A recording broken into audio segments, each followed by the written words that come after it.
Halo semuanya, jumpa lagi kita bersama Sandra Salon.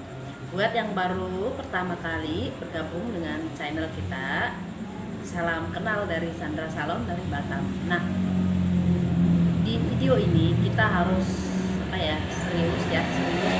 Buat teman-teman yang pernah serius banget ya. Apa yang sudah saya bagikan di video-video saya itu semuanya benar-benar apa yang saya kerjakan ya, bukan model, tapi mereka asli semua customer saya.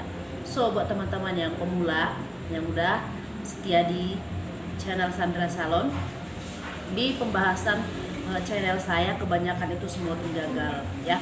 Kenapa kebanyakan smoothing gagal? Karena memang untuk smoothing gagal itu atau untuk smoothing yang benar itu ya, semuanya kita harus lebih telaten dan hati-hati ya. Jadi terkhusus untuk juga teman-teman yang mungkin sama sekali awam di smoothing, jangan sekali-sekali smoothing rambut sendiri ya. Kalau untuk perbaikan smoothing itu bukan hal yang gampang ya.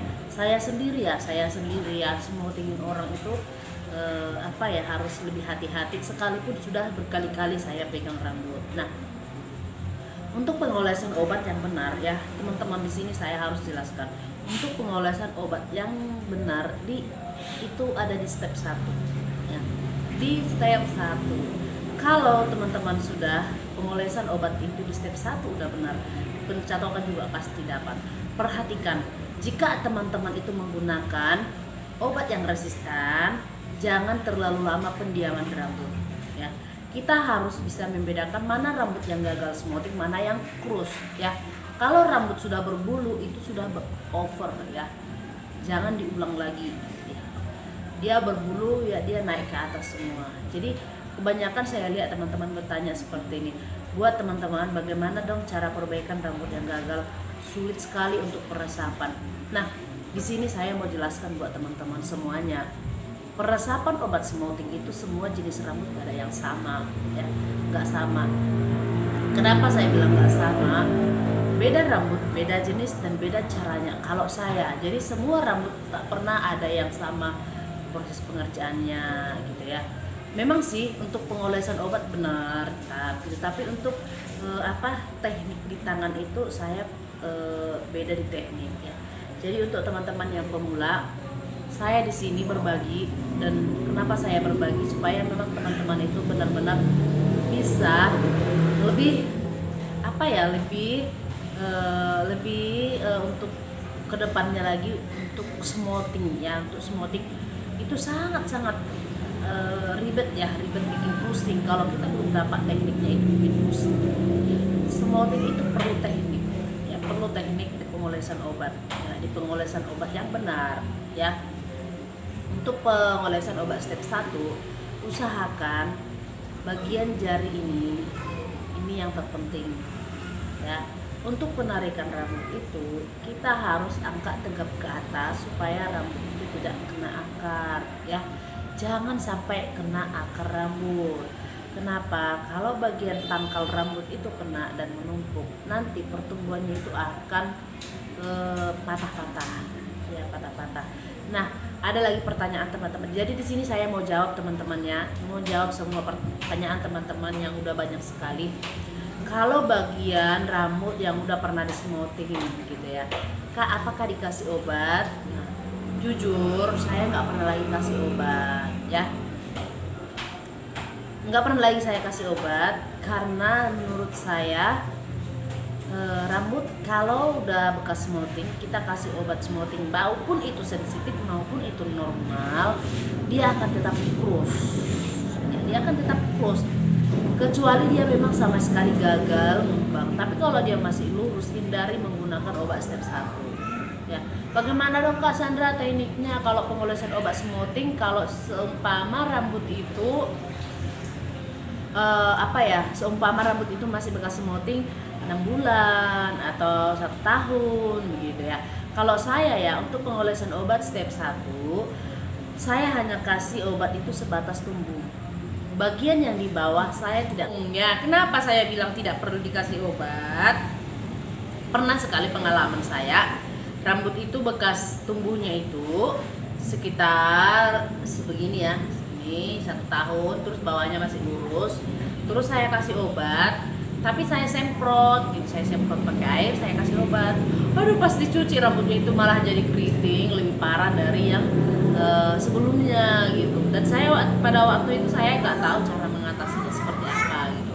Tapi setelah sekian lama saya terus berhadapan dengan rambut, smoothing rambut. Setelah saya dapat gitu ya, pengolesan obat yang benar, ternyata itu hanya sebatas tumbuh ya. Terus kalau contohnya seumpama customer kita bertanya, Kak gimana dong kalau customernya itu ngotot gitu ya. Kalau ngotot kita jelaskan kalau obat step 1 ditimpa dengan obat smoothing step 1 itu dia malah rusak gitu ya, harus kita jelaskan gitu. Jadi bukan berarti nanti kita pelit gitu. Saya juga pernah dulu smoothing sebelum saya paham sebagian smoothing rambut gitu ya. Saya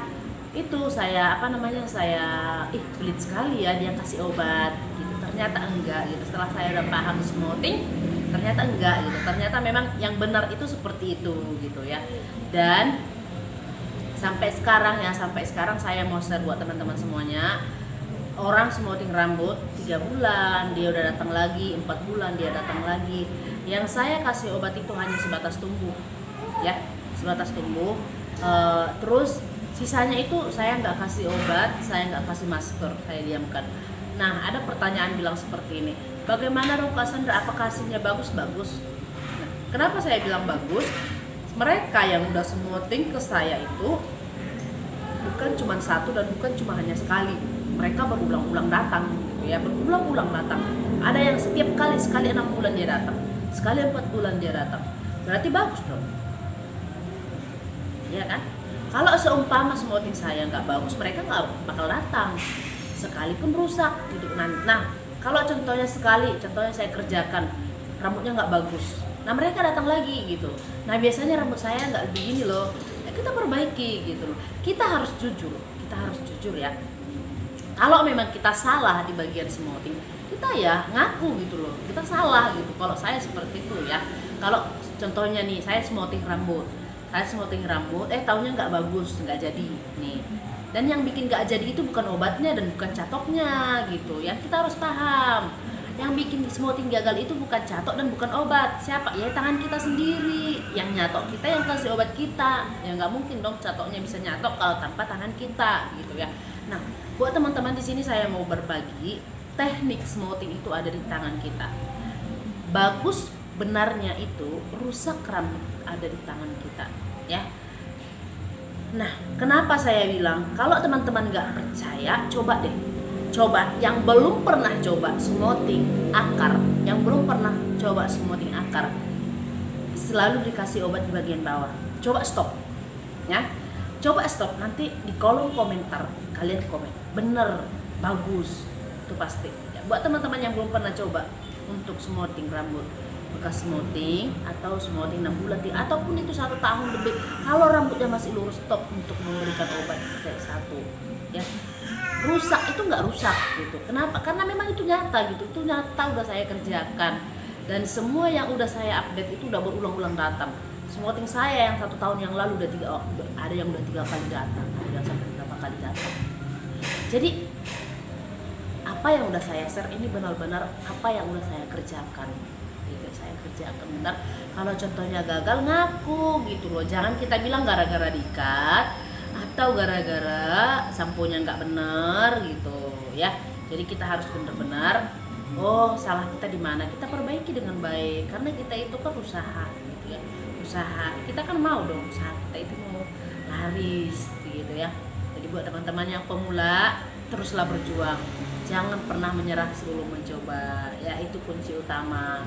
Jangan pernah menyerah sebelum mencoba, apalagi smoothing itu jujur smoothing itu bukan hal yang gampang bagi saya. Kenapa? Otak kita dikuras, otak saya dikuras kalau smoothingin orang, rusak bahaya, gagal bahaya. Nah, mana dong?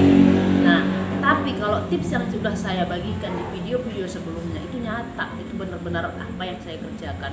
Dan video-video saya itu yang semua itu yang udah saya share mulai dari awal sampai itu udah berulang-ulang datang orangnya. Udah berulang kali mereka datang. Kadang mau saya update, saya bingung mau dikasih judul apa gitu, karena sementara mereka udah berulang-ulang datang gitu ya. Jadi di sini saya nanti ya saya akan bikin konten terus tentang video pembahasan video smoothing gagal atau dengan teknik smoothing yang benar ya. Kalau contohnya rambutnya helainya tebal, kalian harus menggunakan obat yang resistan. Jangan pakai yang normal, jangan pakai yang sensitif ya. Karena obat yang keras itu adalah resistan ya, resistan. Nah, kalau untuk obat, nama obat contohnya hijau atau apa gitu ya. Jadi semua bagus. Semua merek obat bagus. Kuncinya sekarang ada di teknik kita. Oke, teman-teman, teknik. Yang mau coba teknik saya, smoothing akar menggunakan obat step 1 hanya di bagian yang tumbuh. Nah, bagaimana dong kalau orangnya ngotot? Kalau orangnya ngotot, bilang sama orangnya, kalau rusak bukan tanggung jawab saya. Nah, nanti dia akan tetap datang lagi. Dia akan terus datang loh, teman-teman. Kalau kita jelaskan ya. Jadi, kalau contohnya orangnya itu udah kita jelaskan masih tetap ngotot, ya udah kasih masker aja bawah biar dia yakin. Tapi nanti lain kali kita harus, setiap orang itu harus kita jelaskan ya baik-baik gitu ya, jangan kita marah-marah. Kita harus tetap jadi orang yang rendah hati, orang yang ramah buat mereka. Karena kita harus jadi solusi buat customer. Kita harus bisa membawa dampak bagi mereka. Mereka harus bisa senang dengan kita. Oke, buat teman-teman semuanya, kalau teman-teman bingung lagi boleh di kolom komentar, di komen saya mau buat konten seperti apa, silahkan.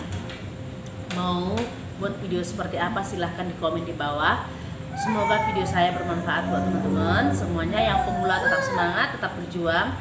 Apa yang kita kerjakan doakan, apa yang kita doakan kerjakan, supaya apa yang kita kerjakan berhasil dan beruntung. Oke, see you. Jangan lupa share. Thank you.